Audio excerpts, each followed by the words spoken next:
If you are stressed out about the results of the election and you are racking your brain about what you can possibly do to fix all of this, especially if you are a white woman, this list of 10 things is for you. First, join an advocacy organization. Note, I am not saying start an advocacy organization. Join one that already exists, preferably if it is led by someone who is BIPOC, Black, Indigenous, or a person of color. 2, go through bystander intervention training. There are so many organizations that offer bystander intervention training for free. Use these skills, once you have them, to protect BIPOC people and other vulnerable folks. One I really like, and I have taken the intervention training from this organization, called Right to Be. Their website, yes, I'm sorry, you are going to have to type it into a web browser, but there it is for you. Go straight ahead, find a training.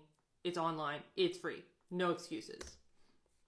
Advocate for inclusion and equity practices. Do this in your workplace. Do this in your children's schools if you have children. Do this in your religious centers. Any institution where you have any level of influence, you need to be advocating for inclusion and equity practices for all peoples, especially those who are the most marginalized.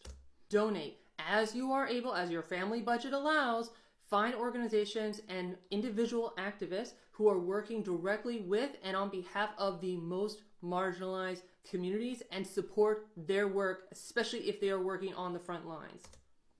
Teach a skill. What life skills do you know that you can give away and teach others for free? Keep in mind, this can be stuff like cooking and gardening and preserving food and sewing and plumbing and budgeting and tutoring students.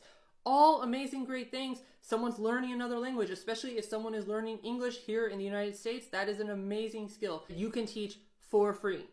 Next, number 6, never stop unlearning your isms. Never, ever, ever, ever. We are never done unlearning all of the white supremacy that we have had ingrained in us from literally infancy here in this country. In the age of information and technology that we are currently in, there is so much free information about all different kinds of communities. You do not have to be going up to a person of color, to a marginalized person, to have them do the labor and the emotional work of hand-holding you through their own experiences of oppression.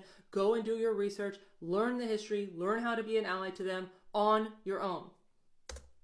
7, mentorship and sponsorship. Both important. One is different from the other. Mentorship really primarily involves offering guidance. However, sponsorship is when you are advocating for someone in rooms that they are not in. Again, especially if you are a white person and you have that privilege that you are in rooms that other folks are not in. You are pushing their candidacy for promotions, for raises, and so on in order to get them to the next level. 8, dedicate yourself to the work. Key. Even if you are never thanked for it. Sit with this question and interrogate, why are you doing this work? What do you want out of it?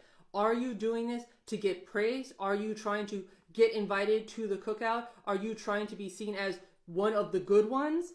That is not going to cut it, because there are going to be so many times when you are not thanked, when you are not praised, when you are actually criticized for doing what you think is the best thing. And if you back down at that moment, you never were really in the work. So make sure that you have the right reasons for when you are critiqued, when things are difficult, when you are not thanked.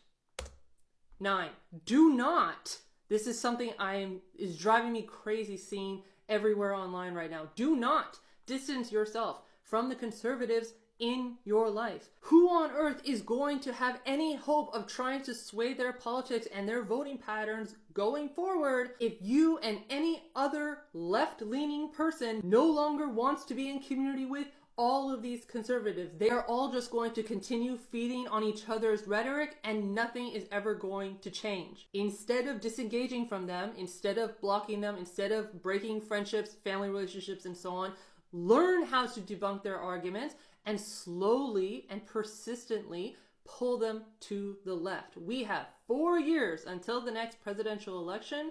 You need to be starting to work, if you are not already, starting to work on the conservatives in your life now, so that in 4 years, when we are casting our ballots, then we see the results of all of that work.